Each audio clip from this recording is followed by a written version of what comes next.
Hello guys, कैसे हैं आप? होप आप अच्छे होंगे। मैं भी बढ़िया हूँ। मेरा पढ़ाई भी काफ़ी सही चल रहा है। प्रीलिम्स के लिए काफ़ी कम समय बचे हुए हैं। अब 139 डे बाकी रह गए हैं।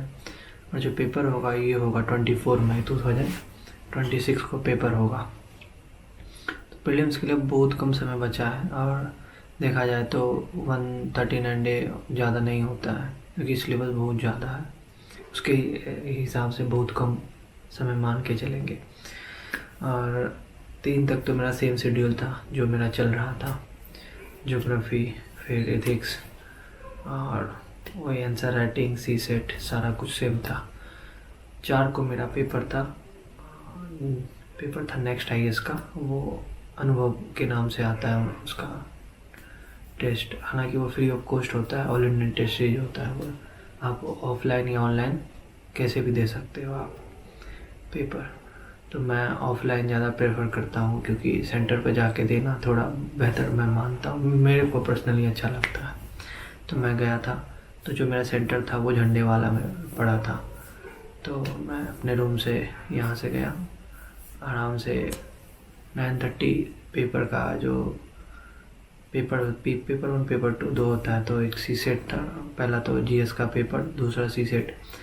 तो 9:30 से 11:30 पहला पेपर था GS का। उसके बाद 2:30 से 4:30 सेकंड पेपर था। तो पूरा दिन इसमें मेरा चला गया आज तो ऐसा है कि आज उतना कुछ पढ़ा नहीं। फिर रूम पे आया, फिर हल्का थक गया था तो खाया और सो गया था। फिर उसके बाद आंसर आया, फिर जनरलाइज किया पूरा क्वेश्चन को कि मेरा कहाँ गलती हो रहा है, क्या रह रहा है, क्या नहीं रह रहा है। उसके बाद अब फ्री हो गया मैं। तो अभी रात के बज रहे हैं 10। तो अब जाके फाइनली मेरा सब कुछ हो गया। तो अब मैं वीडियो रिकॉर्ड करने लगा कि मैं पूरे दिन आज क्या किया, वो मैं एटलीस्ट आप लोगों से शेयर करूं।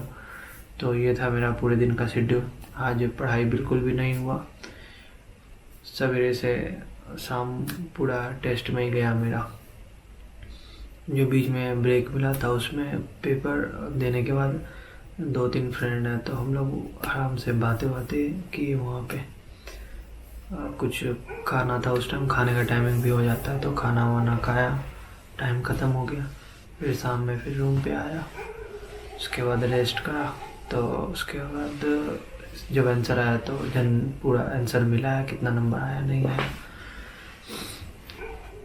बस इतना ही था। हालांकि पेपर के लिए मैं कुछ भी अलग से ये नहीं किया था कि मैं स्पेशली पेपर के लिए टेस्ट सीरीज के लिए अलग से प्रिपरेशन करूँ। मैं जो मेरा जो शेड्यूल था, जो मैं बता रहा हूँ, सेम वही चल रहा था मेरा ओवरऑल।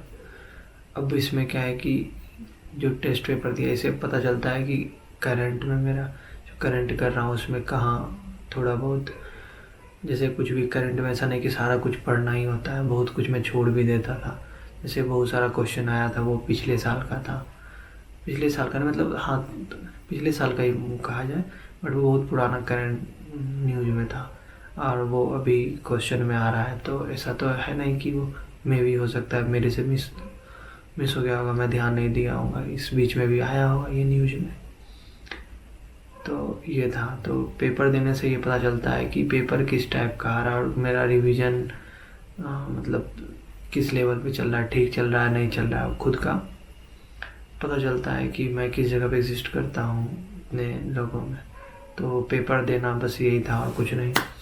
पेपर दिया, बाकी थोड़ा बहुत ये है कि फर्स्ट टाइम पेपर दिया अभी काफ़ी टाइम के बाद। पहले जब टेस्ट दिया तो उसमें ऐसा था कि काफ़ी कम समय में सॉल्व हो जाता था पेपर।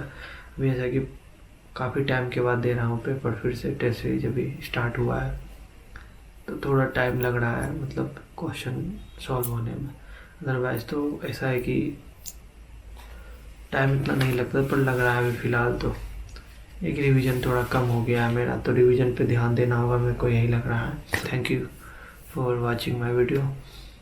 एंड अगर आपको अच्छा लगता है तो लाइक शेयर और सब्सक्राइब जरूर करें। मैं अपना डेली अपडेट देता रहूँगा। बाकी थैंक यू।